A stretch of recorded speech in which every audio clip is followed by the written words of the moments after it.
Stay tuned to the Ask Dr. Ross podcast.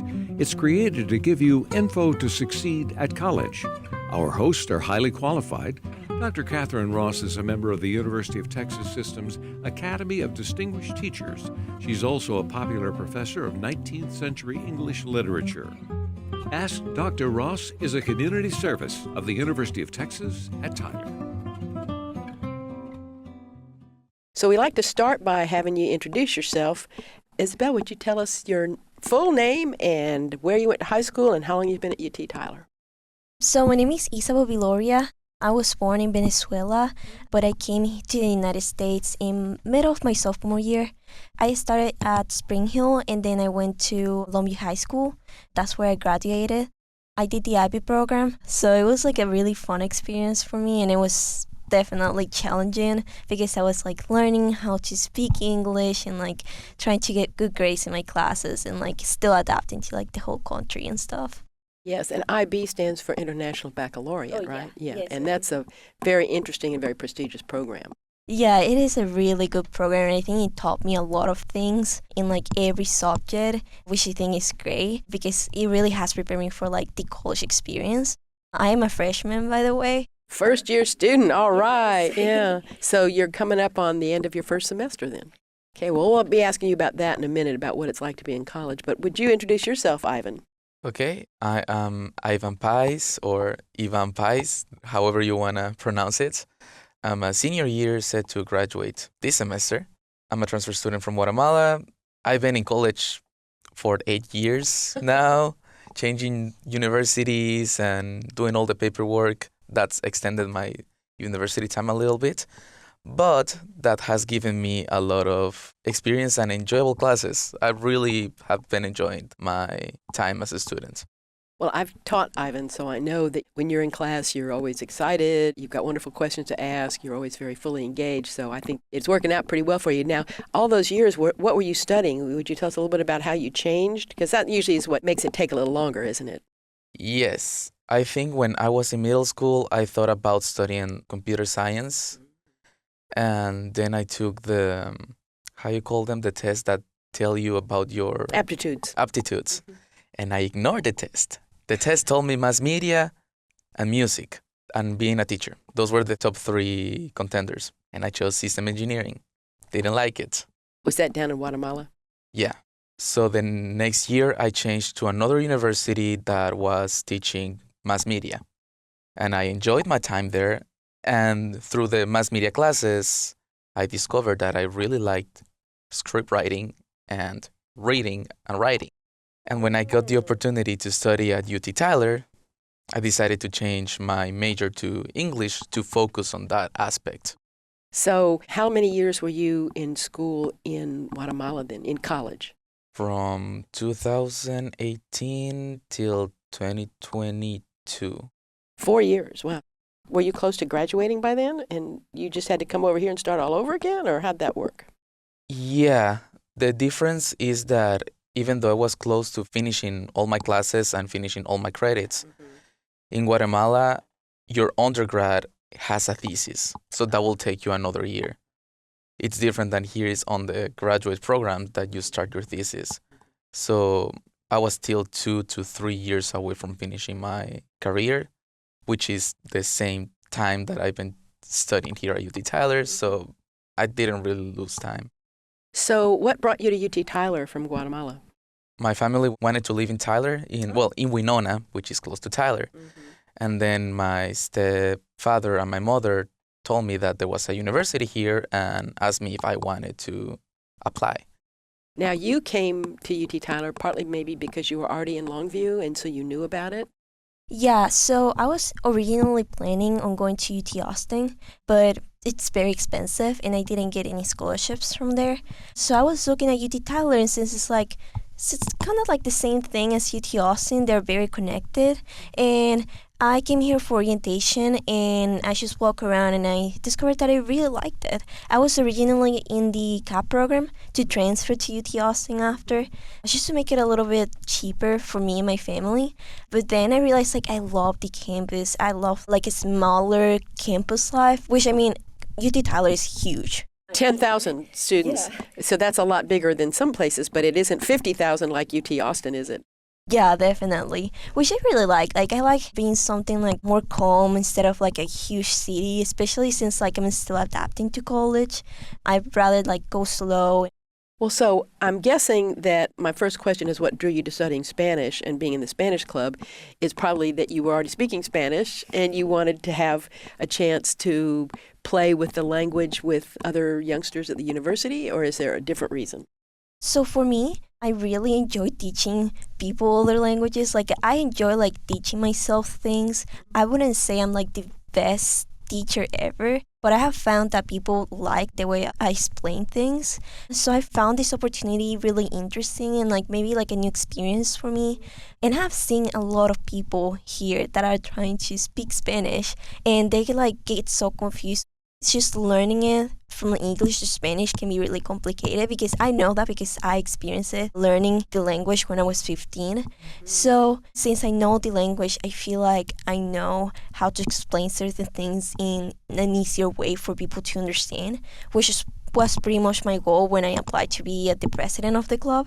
And I will say, I would like to think I'm doing a pretty good job because the people that are in the club right now, they seem to be enjoying our meetings, our activities, and Ivan, him and I, and our secretary, we've been doing like so much work, so much fun activities for them to understand. And they all seem to learn and enjoy the experience so far. That's wonderful. So Ivan, tell us a little bit more about the club. What are some of these experiences that you leaders are doing?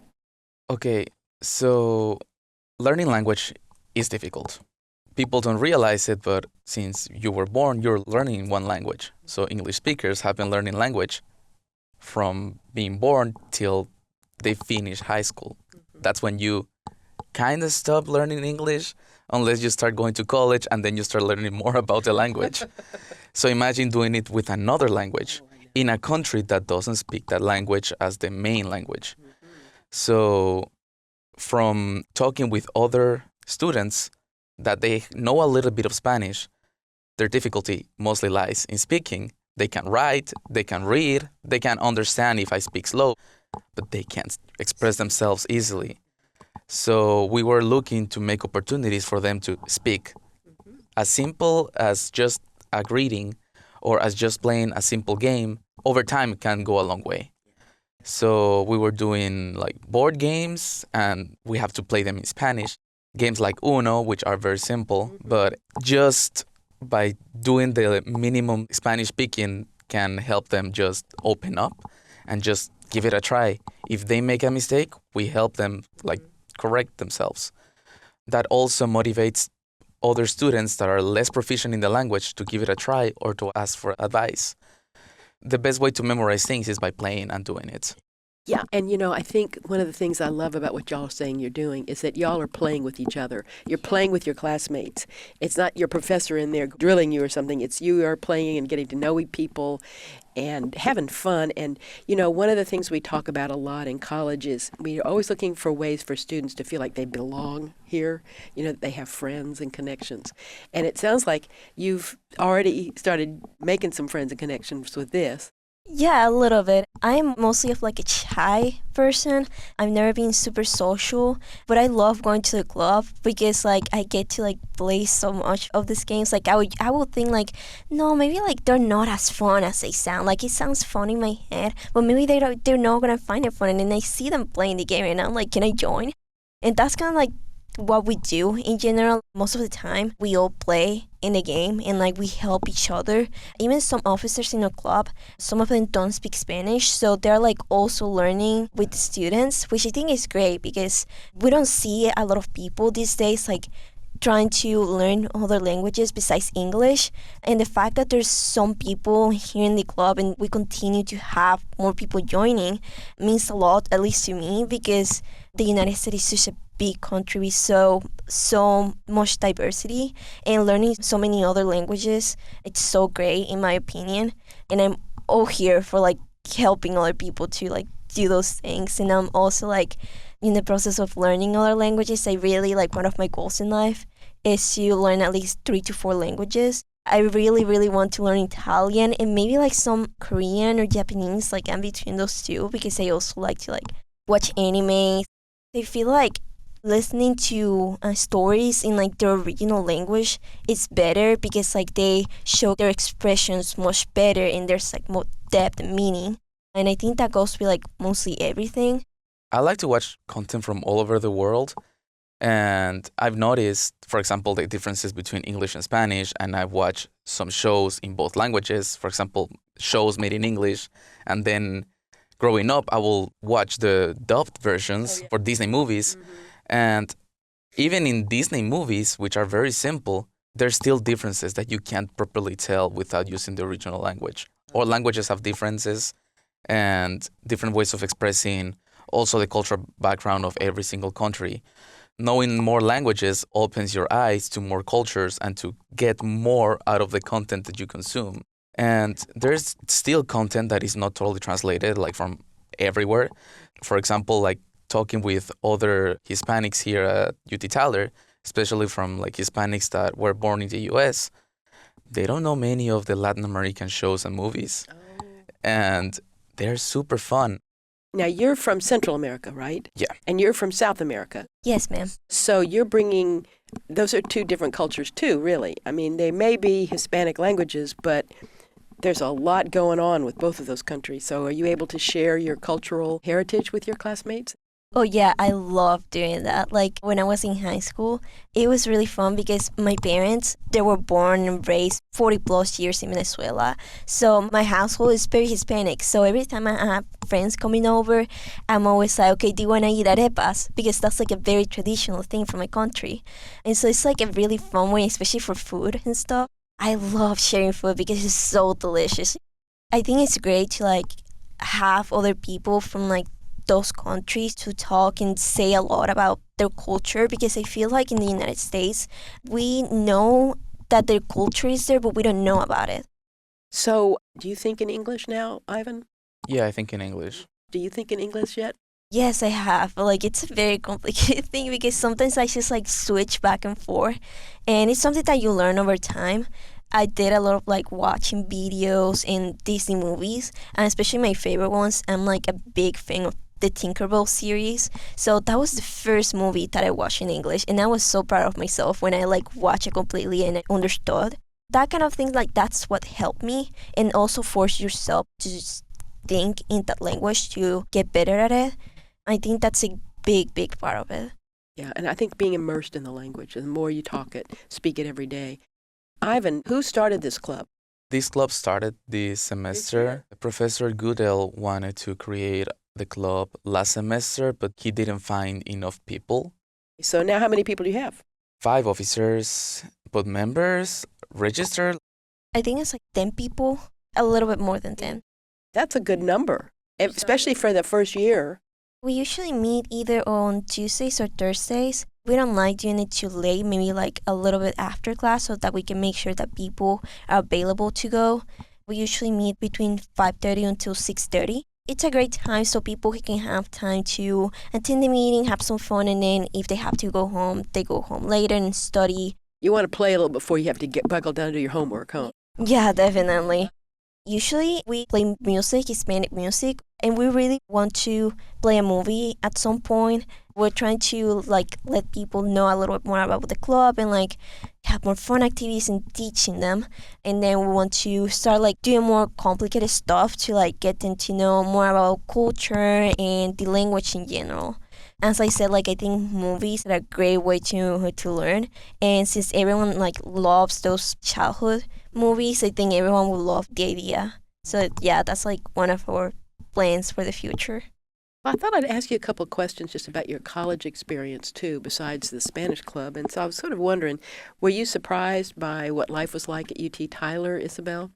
So there's a lot of things that surprised me because like I was very used to a system in my country, and I shouldn't have, but I was expecting it to be kind of similar.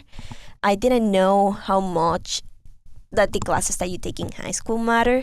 So I just went in high school and I took whatever. I took environmental sciences, I took some like regular math, whatever. I didn't know it mattered that much here, so that kind of like surprised me. So now I have to take a lot of classes that I do not want to take, but it's okay. What about you, Ivan? You spent enough years in college down south that was it a big surprise, a big difference too, or? Yeah, total difference. The way college courses work, at least in Guatemala, you don't choose your classes. You just choose a career, and then the faculty will take care of all the courses that you will take each semester. So you don't really have a choice, and you only stay in one faculty your whole career. So if you study engineering, you're gonna just have engineering classes. That makes it so if you want to change careers, you will have no credits. That's what happened to me. My first year in engineering didn't allow me to have any credits for my mass media. Gladly, my mass media translated to a mass media minor here at UT Tyler, so I didn't lose most of my classes. But yeah, that happens. And I think that's a good opportunity that Americans have in this type of system, because there's some people that really know what they want to do since middle school or high school, but there are others like me that needed a little bit of experience and a little bit of time to try.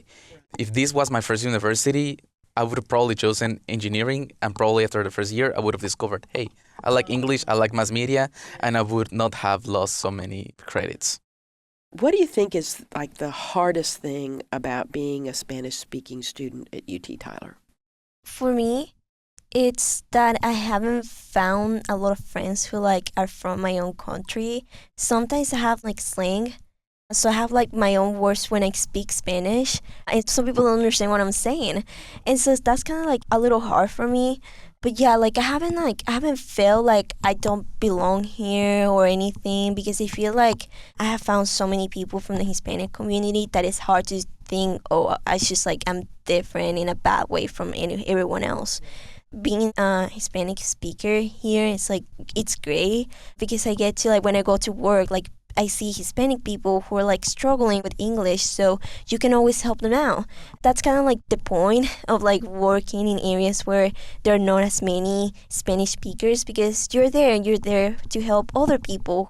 I know like people like my mom or my dad, you have to see their faces when they find someone who speaks Spanish. They're like, oh my God, we are family now. And they're just so happy. And I know there's so many other people like that around the country. So I don't think it's like the biggest hardship to like not finding as many people from my country, because I still get to share my culture. What about you, Ivan? Has there anything really hard for you about being here? Besides the language barrier when you start speaking English day to day, I think it's just a slight difference in how people make friends here compared to Latin America, because my experience across the Latin American countries that I visited, it's so easy to make a friend. You just go to the store to buy tortillas, and then you make 2 new friends, and they will invite you to their birthday next week. Here, people are a little bit more reserved about how like to make meaningful connections. So even though I was meeting people, it took me a little bit of time to actually start an actual meaningful friendship. That was the most difficult thing. But in general, the culture at UT Tyler has been so super great. Everyone here has been friendly and willing to share their experiences, their hobbies, their passions.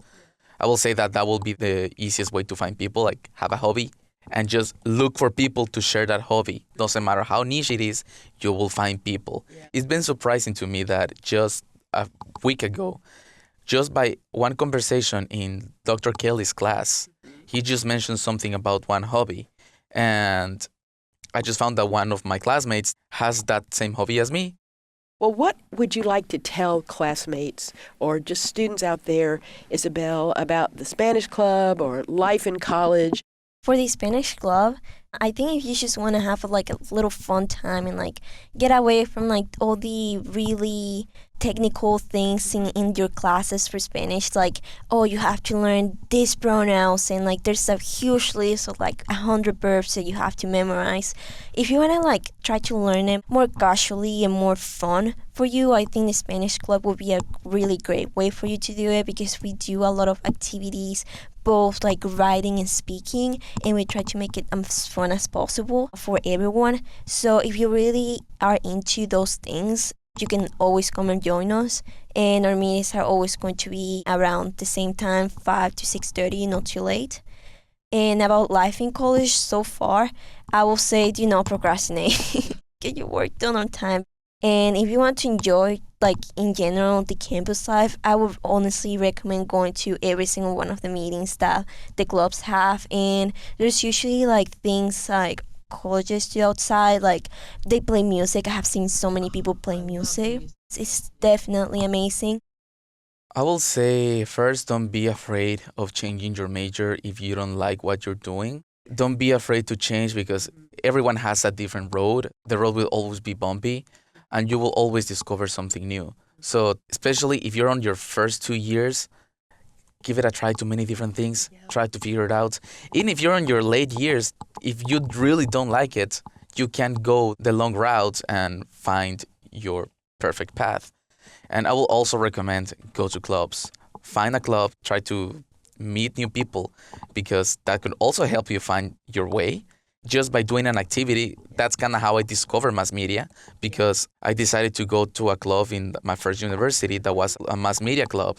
And they were talking about how they were making a mock-up ad for a company. And just being in that meeting made me realize, hey, I like creating stories. I like creating publicity. And also you will meet a lot of people. It's best to find people through a hobby, some like interest than just your classes, because then you will get a new experience. Yeah, because you can get real worn down if you just do the same thing over and over again. But also, I think just not being afraid to put yourself out there, you know. It is a little bit scary at first. And I will tell you, when you get out there in the big world, it's harder to make friends than you might think. So this is a good place to make friends that will be your friends forever. Just as one of our wrap-up questions, it's so cool that we have the president and the vice president of the club here. I don't think we've ever gotten that on one of our club episodes before. So from both your perspectives, I would love to hear what your goals are for the club going forward. For me, I will say we really want for more people to join the club because I know there's a lot of people that like learning languages here. And I feel like because we just started the club, not a lot of people know about it. So that is one of our goals, and like be able to one day have people say, hey, you have made Spanish look more fun and more easier for me to understand. That's for me at least my goal. Yeah, I will say since I really like teaching and I know that the way I learned the best was by just speaking the language and interacting with like English media, I want the club to be a place for that, a place where you learn the best when you're having fun. So I want it to be that place, the place where students after class can practice what they've learned, when they can solve some of their doubts without the pressure of the class or pressure of having bad grades if they make a mistake. Like, be this the place that you can make all the mistakes that you need so you can learn the best. The place when you can find people from other countries that can give you a different view on life and different types of entertainment, different types of food. Hispanic food is really good, and you're missing out if you're not out there like looking for your Hispanic friends. We're really grateful that you all are stirring up interest in the Spanish Club. I'm just delighted that you all are doing this, and we'll check in with you again maybe later on in the next year and see how it's going. And thank you to our listeners for making it to the end of this episode. And if you have any questions about the Spanish Club or about college life in general, we would love to direct any questions specific about the club to Isabel and to Ivan. You can email us at adrquestions@gmail.com or leave a comment under the YouTube video.